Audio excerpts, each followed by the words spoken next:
इसके लिए मैं इस विशाल आयोजन के संकल्पकर्ता परम पूज्य चिन्नाजीयर स्वामी जी और इससे जुड़े समस्त लोगों को अपनी तरफ से साधुवाद देता हूं और शीश झुकाकर मैं उन्हें प्रणाम भी करता हूं। देवियों और सज्जनों, आज मैं आप लोगों के समक्ष अद्वैत, द्वैत और विशिष्टाद्वैत की बात करूं, तत्व, हित और पुरुषार्थ की बात करूं, या चित्त, अचित्त और ईश्वर की बात करूं, तो मेरी दृष्टि से यह सूरज को दीपक दिखाना होगा।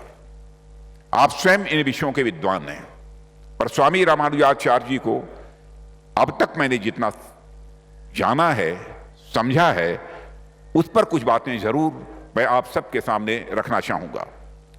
देवियों सज्जनों, हमारे देश की संस्कृति शुरू से ही विविधताओं से भरी रही है, डाइवर्सिटी से भरी रही है। हमारे प्राचीन ग्रंथों में उल्लिखित सुर, असुर, नाग, यक्ष और किन्नर जातियों से लेकर वर्तमान की अनेक जातियों, धर्म, दर्शन और संप्रदाय दुनिया भर में भारत की विशिष्टता का यह कारण रहे हैं। और इतनी विविधताओं के बीच कभी सहमति तो कभी असहमति होना यह स्वाभाविक हो जाता है। इस तरह की असहमतियों को दूर करने, या थोड़ी साहित्यिक भाषा में जिसे हम कहें तो विरुद्धों के बीच सामंजस्य स्थापित करने के लिए समय समय पर हमारे समाज में महान विभूतियां अवतरित होती रही हैं। इन्होंने अपने ज्ञान और दर्शन से न केवल समाज को तात्कालिक रूप से जोड़ने का प्रयास किया है, बल्कि सामाजिक समरसता के भविष्य का भी मार्ग प्रशस्त किया है। स्वामी रामानुजाचार्य जी भी, मैं समझता हूं कि इसी तरह की विविधताओं में संतुलन स्थापित करने वाले एक महान सेतु पुरुष थे। आदिशंकर के बाद सनातन धर्म पर जिन महात्मा का सर्वाधिक असर हुआ है वह हमारे रामानुजाचार्य जी थे। आचार्य शंकर, रामानुजाचार्य जी, माधवाचार्य जी, ये तीन विभूतियां ऐसी थीं जिन्होंने हिंदू आध्यात्मिक जीवन को एक समेकित आधार दिया। हालांकि तीनों एक दूसरे के समर्थक नहीं थे। हिंदू धर्म से जातीय गैर बराबरी दूर कर समानता का संदेश देने वाले रामानुजाचार्य जी पहले संत थे। उन्होंने जात की जकड़न से धर्म और हिंदू संत परंपरा को मुक्त किया। 1000 साल पहले उन्होंने गैर बराबरी तोड़ते समानता का परचम लहराते हुए वैष्णव संप्रदाय को सभी जातियों के लिए खोल दिया। उन्होंने तथाकथित अछूत तथा पिछड़ी जातियों के लिए भी धर्म, भक्ति और पूजा के दरवाजे खोले। हम आज जात से मुक्त होने की कामना करते हैं, जातियों को तोड़ने और एक समरस भारत को बनाने का संकल्प लेते हैं। कल्पना कीजिए, 1000 साल पहले रामानुजाचार्य जी ने तत्कालीन सामाजिक व्यवस्था की परिधि में रहते हुए भक्ति में समानता का उद्घोष किया था। उनका कहना था कि भक्ति सभी जातियों और संप्रदायों से ऊपर है। वे ईश्वर की आराधना के लिए जातीय समानता के हिमायती थे। जिस समानता के सिद्धांत को हमने 72 ईयर्स पहले अपने संविधान में अपनाया था, रामानुजाचार्य जी 1000 साल पहले उसकी आवाज बन रहे थे। उन्होंने वैष्णव संप्रदाय को एक उदार मानवतावादी सामाजिक आधार भी दिया था। उस वक्त धर्म और सनातन हिंदू परंपरा की प्रैक्टिस कुछ खास वर्गों के लिए ही हुआ करती थी। रामानुजाचार्य जी के अथक प्रयासों से ही भक्ति आंदोलन जन जन तक पहुंचा था, खासकर समाज की पिछड़ी जातियों और निचले पायदान तक। रामानुजाचार्य जी ने समूचे भक्ति आंदोलन को एक दार्शनिक आधार दिया। उनका मानना था कि वैदिक सूक्त और उपनिषद के मंत्र रटने मात्र से ही ज्ञान प्राप्त नहीं होता है। ज्ञान का स्रोत ईश्वर की भक्ति में है और निष्काम कर्म से ही सच्ची भक्ति की शुरुआत होती है। रामानुजाचार्य से ही भक्ति आंदोलन उत्तर भारत में पहुंचा। उनके खास शिष्य रामानंद जी ने ही उत्तर भारत में भक्ति आंदोलन के वाहक की भूमिका निभाई। रामानंद जी के शिष्यों में सभी जाति और वर्ग के लोग भेदभाव भूल कर आए। तथाकथित पिछड़ी जातियों ने भी अपने संत और भक्त कभी भी पैदा किए। उत्तर भारत में इस वैष्णव परंपरा में जो भक्ति कवि हुए उनमें कबीर, रैदास, सेना, रजब, पीपा जैसे संत पैदा हुए जो जुलाहा, चर्मकार, दुनिया, नाई, कुम्हार आदि जातियों से आते थे। समरसता का इससे बड़ा उदाहरण और कोई दूसरा क्या हो सकता है कि उन्होंने अपने गुरु मंत्र को भी सभी के साथ साझा किया, चाहे वह किसी भी जात का हो। मंत्रों की प्राप्ति के लिए वे एक ही योग्यता चाहते थे, समर्पण और साथ ही साथ सीखने की उत्सुकता।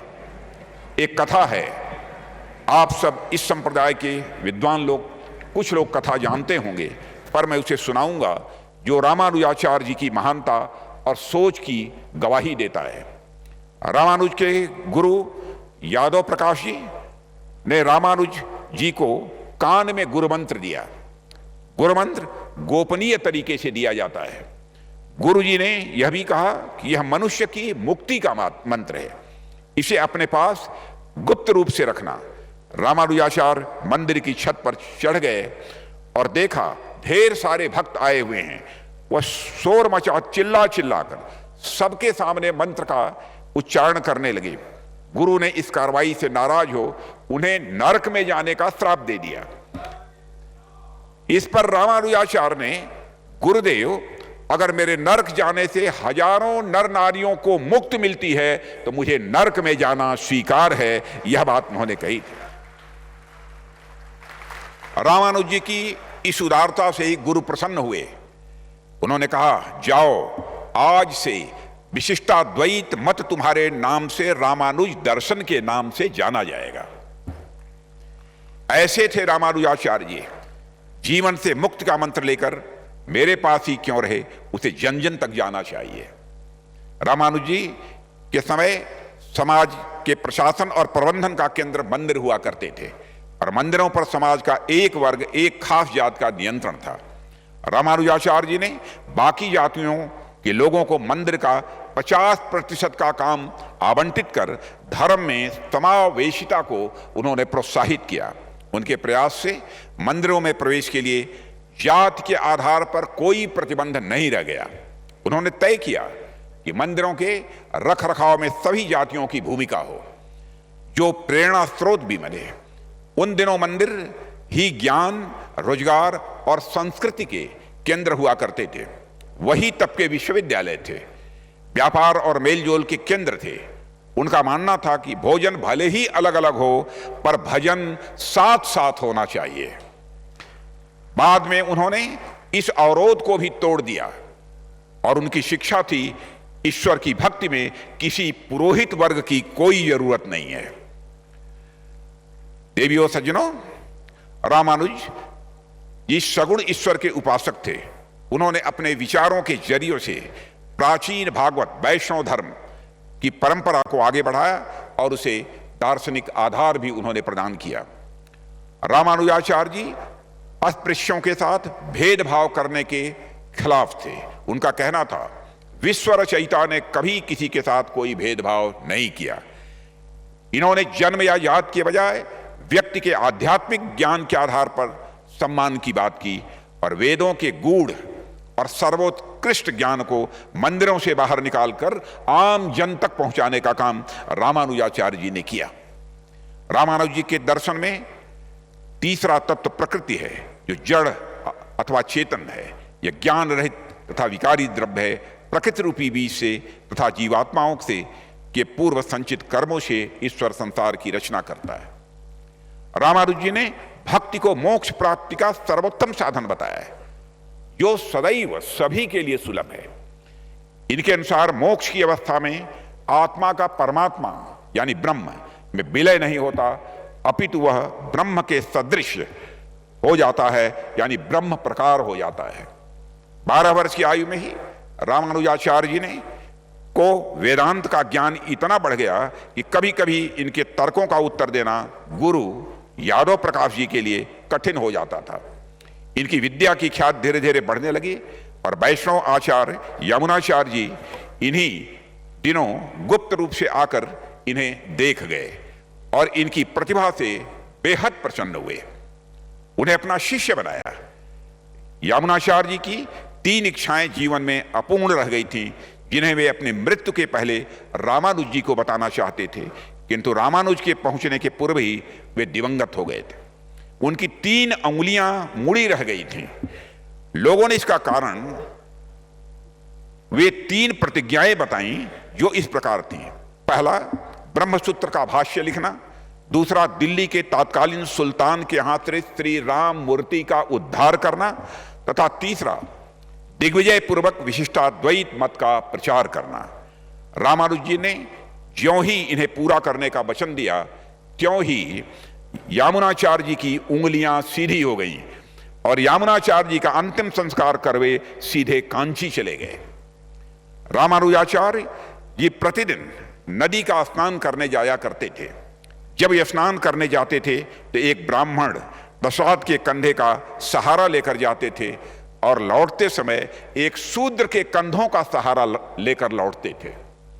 वृद्धावस्था के कारण उन्हें किसी के सहारे की आवश्यकता है, यह बात तो सभी समझते थे, किंतु आते समय ब्राह्मण का और लौटते समय शूद्र का सहारा सबकी समझ से परे था।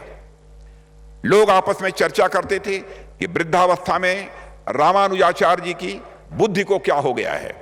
नदी स्नान कर शुद्ध हो जाने के बाद अपवित्र शूद्र को छूने से स्नान का महत्व ही भला क्या रह जाता है।